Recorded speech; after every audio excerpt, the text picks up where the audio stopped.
Welcome to Our Girl Relationships. We talk about the problems people face in their day to day lives. Let's start with the video. I met my wife when we were in undergraduate school. She was like the shy, quiet girl that I shared one of my foundation course classes with. So when college started and everyone started making friends, I did too. Except for this foundation course class where I would see my wife sitting quietly, often looking distressed. So, after contemplating if I should approach her or not after a couple of weeks, I asked my friends to ensure that it doesn't come off as creepy or anything. And after getting a sort of thumbs up from most of the people I talked to, I decided to go on and speak to her. To my utter surprise, the quiet, shy girl who I thought was the complete opposite to me turned out to be just like me. Our likes and interests matched at completely different levels, and it felt like I had just met my soulmate. So we continued to talk for a couple of months as friends. We felt so connected to each other that we were able to open up to each other about some of our sensitivities as well as vulnerabilities. And eventually, we realized that we were falling for each other hard and fast. So we decided to give this a shot. And after going on a couple of dates, we started seeing each other and we made our relationship official after about 4 months of seeing each other. During the time span of us dating for about 2 years, there were not really any red flags except for her family and friends being awfully quiet and distant with both of us. Whenever we would visit, which was rare to begin with, it was like we were strangers, and although I thought it was very odd, I just chalked it up to them being as awkward as she was, and this was confirmed to me when she told me that her family did not like her because apparently she wasn't the golden child of the family.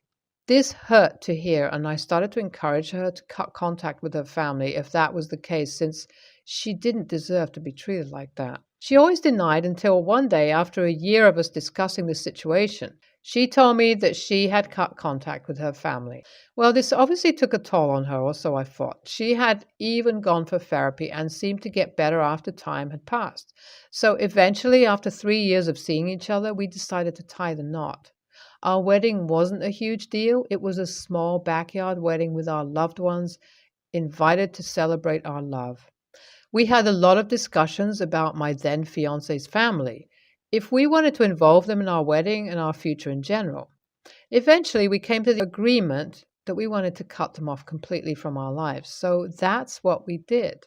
We blocked them on all social media and had our beautiful wedding. The red flags started raising ever since the very first day of our married life. You see, we were to leave for our honeymoon 2 days after our wedding took place. So we spent the first day after our wedding at home resting and running last minute errands until this happened.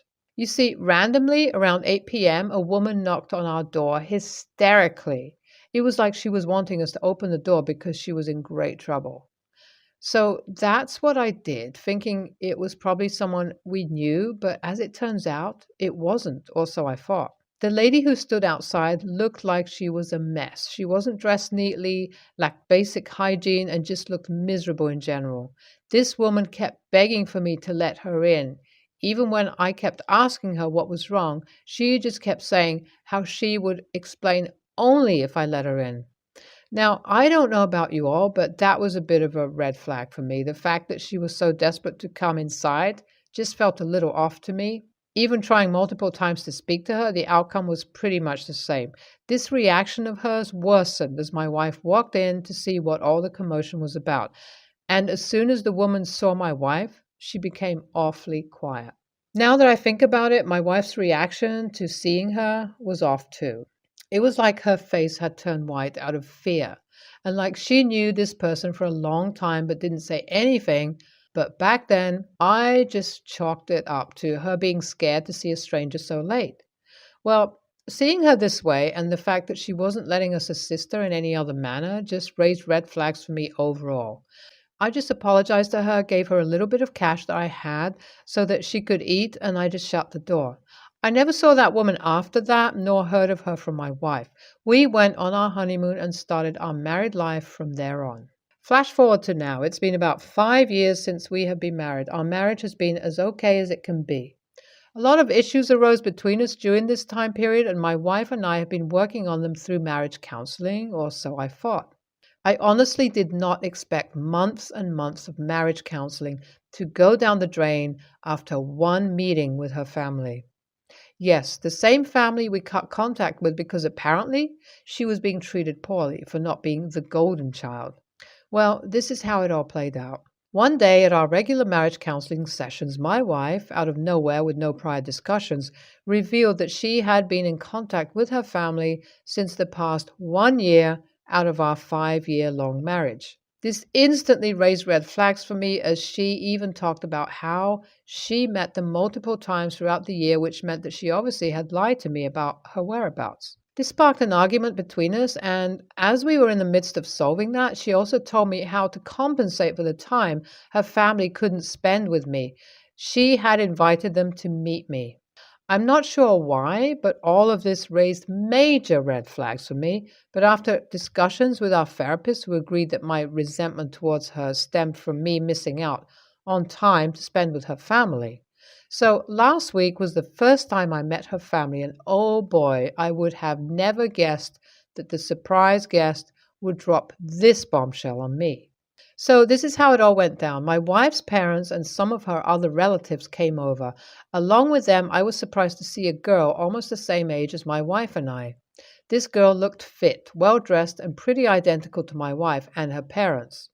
She was also pretty quiet throughout the ordeal, so I didn't have the opportunity to talk to her until my wife's parents encouraged us both to go outside to talk and apparently catch up. I was really confused as why would I want to catch up with someone that I don't even know in the first place? Well, my wife instantly turned awkward and nervous, and her parents had a look that said that they were implying that they wanted to have a private discussion with her. So I decided to just go along with the stranger and have catch up with her as suggested. We started to talk, and after some initial awkward exchanges and hearing her voice, it clicked to me that she was the same person that had turned up at our door, but still, to be on the safer side, I decided to stay quiet and not say anything, but I knew I had to keep the conversation going, so I asked her what her name was. This shocked her and almost offended her as she started to ask me if my wife hadn't told me about her. I said no, and her reaction that said, thought so, immediately raised red flags, and the flags just kept getting redder as she started speaking more and more. She started off by confirming that she was indeed the same person who had come begging for my help. The confirmation shocked me, and I asked her what had caused her to become so miserable. Her answer shocked me as she told me that if I wanted a short answer, it was my wife, Aka, her sister, who caused her condition to become like this. She continued by saying that it all started when they were in school. Anna, my wife's sister, and my wife always had a healthy competition until high school rolled around and Anna became quite popular. This didn't fit well with my wife, and this started a one-sided rivalry from my wife's end where she would constantly try to sabotage Anna. All of this took a head when my wife, who is only a year older than Anna, started dating her boyfriend during undergrad school. I was dumbfounded to hear this. As I mentioned earlier, my wife and I were the ones who had started dating during college, but this wasn't even the start of it. Anna went on to say that she started dating Anna's then boyfriend by bringing up false proof that he had cheated on her. My wife's family really overlooked this and just made my wife apologize to Anna. This was one of the reasons why her family had become distant to her. Well, this sort of gave my wife the green flag to start worsening her behavior to the point that one day my wife went as far as to hide drugs in Anna's room during a family holiday. So when their mom found it in her room the next day, Anna was disowned by her family and kicked out of the house for a couple of years. By the time Anna reached this part of the story, I was dumbfounded. It was like everything made sense, but at the same time, it didn't. It clicked to me why my wife had told me that she cut off her family, why none of them were invited to our wedding, why Anna had come begging on our door to ask for help and couldn't recognize me and everything else in between. It was like my life had come crumbling down and I was in denial. So Anna continued talking and told me that although I might not believe her, she strongly suggested that I leave this marriage as she is quite literally 100% sure that my wife is still having an affair with her ex. I couldn't accept nor deny this reality. I mean, how could I believe someone I had just met over my wife? But at the same time, how could I believe my wife who had lied to me time and again? Anna and I continued to talk, and oh boy, hearing her felt like she had already made an escape plan for me. And honestly, if what she's saying is true, then it definitely makes sense as to why. Well, we spent 2 hours talking while my wife seemed like she was having a serious conversation with her parents and relatives. Neither Anna nor I had an idea as to what they were really talking about, but regardless, I just thanked her and told her I needed time to think about everything before I took a solid step. She was extremely understandable and told me that she was there for me. So after my wife was done talking to her family, we all had lunch and they left. Ever since then, I have tried to poke around and ask my wife questions around the situation. This resulted in nothing. My wife was very vague in her answers or just plain avoided them. This didn't help, but raised more red flags. It's been a week since this has all gone down, and I honestly have started to consider trying to snoop through my wife's phone to see if I can get any information so that I can work through this situation better. I'm not really sure what else I can do here. Talking to my marriage counselor will probably be of no help, as she would definitely just side with my wife. So, Reddit, what should I do here? AITA?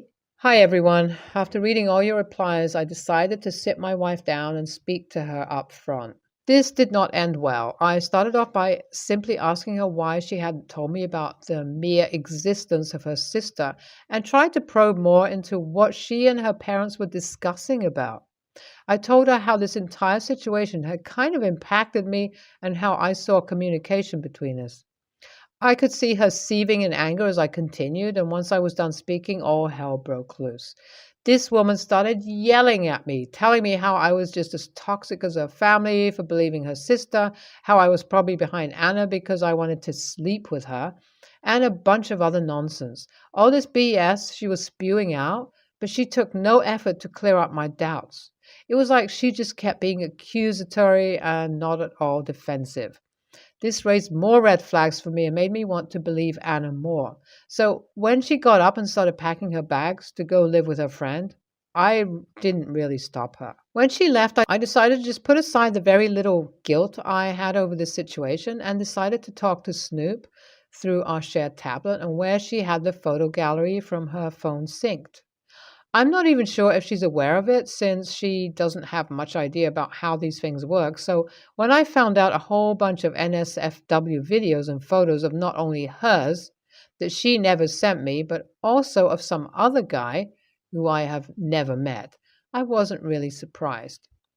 My heart dropped at this discovery. Like I said, I wasn't really surprised, but heartbroken and disappointed. I decided to take up Anna on the plan she made for me to leave. By the time I found out the pictures, she had also left me a couple of messages telling me that she had found out what exactly her parents were talking about with my wife. So we have decided to meet at a cafe today evening. We'll update you all after that. It's been a month since I last posted, and going through a roller coaster ride would be an understatement to describe this situation. When I met up with Anna, we sat down and she explained to me the real reason why my wife and her parents were talking. Apparently, after a year ago, my wife's grandfather passed away a year after our wedding. I was aware of this and even went to visit my wife's grandma along with her, as she wasn't allowed to come to his funeral, which at that time I chalked up to her grandpa being angry at her for not inviting him to our wedding. Well, that wasn't the case. And there she found out that her grandpa left her a huge sum of money and she would only receive it once she clears out Anna's name and if only Anna accepts her apology and wholeheartedly. Apparently, when my in-laws kicked out Anna, she went completely no contact with her family. She went homeless and broke at one point but didn't turn her back to them. This was also the reason why my wife hadn't let her in during that one time Anna had come begging for help, since she saw no use of her. So she spent the next 4 years trying to find Anna, who had moved cities and started a completely different life. But once my wife tracked her down and told her about their grandpa's death, she immediately flew back to our city to meet her grandma. Much like me, she was blinded by my wife's intention as well until she overheard her parents venting about how money hungry my wife is. Being dumbfounded at this discovery would be an understatement. I was enraged, and so was Anna. We talked for a while, where I also told her about the cheating part, showing her some of the pictures of my wife's affair partner, and she confirmed that it was indeed her ex. I knew at that point I was done and decided I wanted to take up Anna on the plan she had made for me. First, to file for a divorce, and second, to move cities. So that's what I started preparing for. No warning, no nothing for my soon to be ex wife. Just filed for divorce, and as expected, my phone started blowing up once she found out that I wasn't going to have any of her BS. She even went as far as to get the biased marriage counselor involved to berate me, but honestly, I really don't care what anyone has to say, as I'm firm on my decision. One of the only good things to come out of this is the friendship Anna and I have developed. We're going to be moving together and stay as roommates once the divorce finalizes. After so many years, I feel quite young and free once again, something I thought I would never be able to feel. Thank you. NTA, your wife is full of red flags. Hell, even your marriage counselor sounds biased and toxic. I would suggest you sit down and have a mature conversation or get yourself another therapist who is neutral. I'm a 21-year-old female, just turned 21 on the 3rd of this month, and my best friend, 23, female, got proposed to on the same day. I am absolutely overjoyed for her. She has deserved this for such a long time and finally has her dream man. As you know, turning 21 is a big deal, or at least it is for a lot of people I know, including my BSF. Long story short, she shared the big news with me the afternoon of my birthday, and I simply cried with joy. They took professional pictures and everything. We're going to upload them for her gig. Well, I took professional pictures for my birthday too and wanted to post them as well. We talked away the news over the phone, and I brought up how I couldn't wait to see the photos and mentioned I got pictures of my special day too and couldn't wait to post them. Her tone of voice completely changed, and she asked me not to post the pictures. I asked her why, as it's my 21st birthday, and she said this should be her day, and I shouldn't be intentionally trying to take the attention off of her engagement. I was really confused, but told her I was going to post them anyway because it's still my birthday and it's a big deal to me. I told her it would be selfish if I asked her not to post her pictures, but she said her engagement was more important because I have other birthdays to celebrate and I shouldn't be selfish and just let her have her moment. I hung up the phone and posted my pictures, and she blew up my text messages about how much of a horrible best friend I was to do that to her on such a big day for her life. I felt awful days later and wondered if I should have just not posted them at all. So AITA? LOL, NTA, she's the a-hole and the hypocrite for thinking the whole world revolves around her and that no one else is allowed to be happy on the same day that she is. You're better off not being friends with